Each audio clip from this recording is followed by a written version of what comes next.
उत्तराखंड के अल्मोड़ा से लगभग 40 किलोमीटर की दूरी पर स्थित डोल आश्रम को श्री कल्याणिका हिमालय देवस्थानम के नाम से भी जाना जाता है। यह आश्रम एक ऊंची पहाड़ी पर हरे भरे घने जंगलों के बीच स्थित है। इस आश्रम का निर्माण योग और ध्यान के लिए किया गया था। यह न केवल एक आश्रम है, बल्कि आध्यात्मिक आस्था का केंद्र भी है। डोल आश्रम की स्थापना सन 1991 में किया गया था।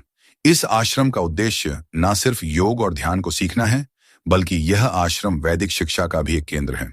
यह आश्रम गरीब परिवार के बच्चों के लिए एक संस्कृत गुरुकुलम का भी संचालन करता है।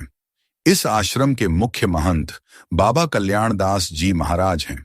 महाराज जी का मानना है कि यह सिर्फ साधु संत के रहने और माला जपने वाला मठ नहीं है, बल्कि यह आश्रम आध्यात्मिक व साधना का केंद्र है, जहां हजारों श्रद्धालु साधना और ध्यान कर सके। क्यों है यह आश्रम खास? योग और ध्यान का केंद्र डोल आश्रम आध्यात्मिक और वैदिक शिक्षा का केंद्र तो है ही, साथ ही इस आश्रम को उत्तराखंड के 5वें धाम के रूप में भी जाना जाता है, जिसका कारण है यहाँ स्थित श्रीयंत्र। कहा जाता है कि यह श्रीयंत्र विश्व का सबसे बड़ा और सबसे भारी श्रीयंत्र है। अष्ट धातु से निर्मित यह श्रीयंत्र लगभग 1.5 टन 150 कुंतल वजन और 3.5 फुट का है।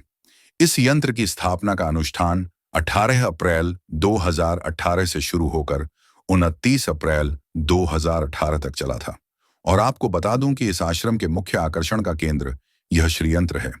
इस आश्रम के आकर्षण का एक और कारण यहाँ स्थित 126 फुट ऊंचे तथा 150 मीटर व्यास के श्री पीठम भी है।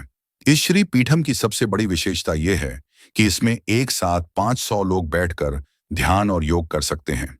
आश्रम का इतिहास कहते हैं, डोल आश्रम की स्थापना तपस्वी बाबा कल्याण दास जी ने किया था। बाबा कल्याण दास जी ने 12 वर्ष की आयु में गृह त्याग कर भारत के विभिन्न धार्मिक स्थानों का भ्रमण किया।